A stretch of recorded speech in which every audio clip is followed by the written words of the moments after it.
কবিতাৰ শিৰোনাম তোমাৰ অবিহনে। কবি নৱনীতা নাথ। তোমাৰ অবিহনে কথাবোৰ ভাবিছো, তুমি নজনাকৈ অনুসৰণ কৰিছো। আশাৰ পদূলিৰ পৰা নিসংগতাৰ প্ৰতিটো খোজ। প্ৰথমে তুমি মোক ভাল পাওঁ বুলি কৈছিলা, হয়তো সেইবাবে তোমাক কাষত পাইছো প্ৰথমবাৰৰ বাবে।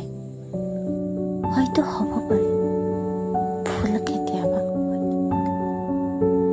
পাহৰি যোৱা সেয়া পুৱতি নিশাৰ সপোন বুলি। লাহে লাহে কথা পাতিছিলো তোমাৰ, মোৰ আৰু আমাৰ।